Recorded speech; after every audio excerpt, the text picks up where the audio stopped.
पर का उद्धार किया। और जैसे ही सुदर्शन चक्र भगवान ने छोड़ा तो भगवान के जो उंगली थी उसमें खून की धारा बह निकली। सुदर्शन चक्र से कट गया हाथ भगवान का। कि शोक सत्य भाम कियो, कि शोक सत्य भाम कियो, रुक्मणी रोए धाए, बांधने को बट खोजती बट रानी सकुना। सारे पटरानियां भगवान के उस उंगली को बांधने के लिए, खून निकल रहा था, रक्त की धार बह रही थी, तो सारी पटरानियां अपनी अपनी कमरे में जाकर के कपड़ा खोजती कि हम कृष्ण को बांध सके। लेकिन तब लागी देवी द्रौपदी, कि तब लागी देवी द्रौपदी ने जब देखा हाथ कटा, तो उंगली बांधने को तुरंत चीर दिया अपनी साड़ी। सारी पटरानियां अपनी साड़ी को नहीं चीरी, नहीं फाड़ी, कपड़ा खोजने के लिए चली गई। लेकिन बंधुओं, द्रौपदी ने अपने ही साड़ी को तुरंत चीर दिया और जाकर के द्वारिकाधीश के उंगली में बांध दिया, बांध दिया। जैसे ही द्रौपदी ने उंगली पर बांधा तो भगवान कहते हैं, द्रौपदी तेरे इस छोटे से चीर का जब मेरा समय आएगा तो इसको मैं अवश्य पूरा करूंगा। मैं तेरे साथ में अवश्य खड़ा रहूंगा। मैं तुझे वचन देता हूँ कि ये चीर का एक ना एक दिन मैं अपना पूरा कर्तव्य निभाऊंगा। तो बताओ भगवान ने उस वचन को कब पूरा किया? भगवान ने उस वचन को कब पूरा किया? जब द्रौपदी की साड़ी पूरी सभा में खींच रहा था दुशासन, तब भगवान ने इस वचन को पूरा किया। जुआ में हार चुके थे पांडव, धीरे धीरे जुआ में हार गए पांडव, राज्य हार गए, सब कुछ हार गया। तब कर्ण कहता है, अरे पांडव, अब तुम्हारे पास तो द्रौपदी है, उसको लगाओ दांव पर। और जैसे ही दांव पर लगाया द्रौपदी को, तो द्रौपदी को भी युधिष्ठिर ने हार गए। उसी समय दुर्योधन आदेश देता है कि जाओ द्रौपदी को खींच करके सभा में लाओ। और उस समय द्रौपदी रजस्वला में थी। जय सैनिक दुशासन गया और द्रौपदी को कमरे से ही खींच करके लेके आया महल पर। और दुर्योधन आदेश देता है, अरे दुशासन, खींच द्रौपदी की साड़ी को खींच, इसको पूरा शरीर उतार, शरीर से पूरा साड़ी उतार दे।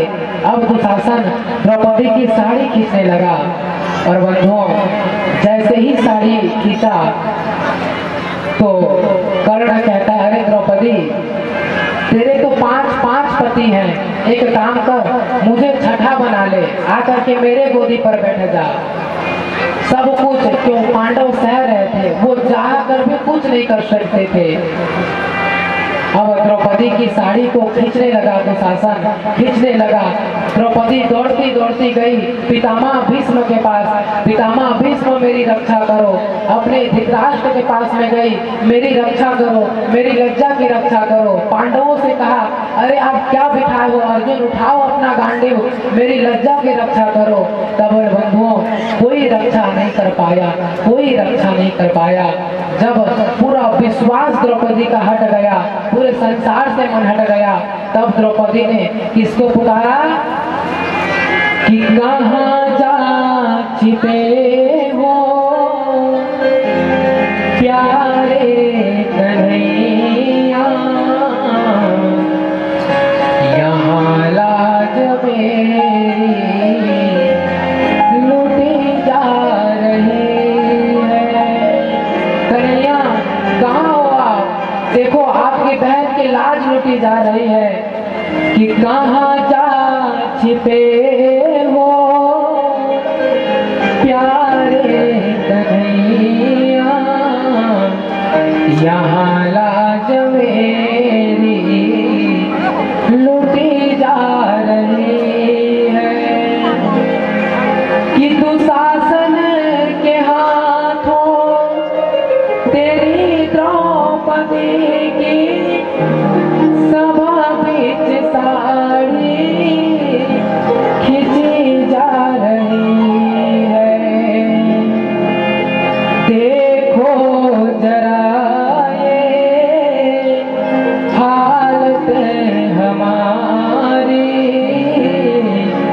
बहना तुम्हारी लुटी जा रही है। द्रौपदी ने सबसे पहले किसको पुकारा कि गुरु द्रोण बोलो, पितामह बोलो, तुमसे तुम्हारी बहू पूछती है। हे गुरु द्रोण, हे पितामह भीष्म, मेरी रक्षा करो। तुम्हारे रहते एक महल की रानी लूटी जा रही है, उसकी लाज लूटी जा रही है। कि गुरु द्रोण बोलो, पितामह बोलो, तुमसे तुम्हारी बहू पूछती है। पांचों पतिया बैठे सभा में, महलों की रानी लुटी जा रही है। पांच पति युधिष्ठिर, भीम, अर्जुन, नकुल, सहदेव सब सभा में बैठे हैं और द्रौपदी की लाज लूटी जा रही है, लूटी जा रही है। तब द्रौपदी प्रार्थना करती पितामह भीष्म से कि जिन्होंने कभी मेरी सूरत न देखी, वो देखेंगे आज बदन मेरा। जुआ में पति जी मेरे हारे हैं बाजी, महलों की रानी लुटी जा रही है। कोई सहायता करने नहीं आया। अर्जुन उठाओ अपना गांडीव, मेरी रक्षा करो। अर्जुन ने सर गाड़ दिया जमीन पर। पितामह भीष्म मेरी रक्षा करो। पितामह भीष्म ने सर झुका दी। गुरु द्रोण मेरी रक्षा करो, उन्होंने भी सर झुका दी। हे धृतराष्ट्र मेरी रक्षा करो, उन्होंने भी सर झुका दिया। दुशासन खींचता चला गया, साड़ी को खींचता कर चला गया। सब सारे संसार के लोगों से विश्वास हट गया। तब द्रौपदी और भगवान की याद आई कि कहाँ जा छिपे वो प्यारे कन्हैया, यहाँ लाज मेरी लुटी जा रही है। कन्हैया कहाँ हो आप?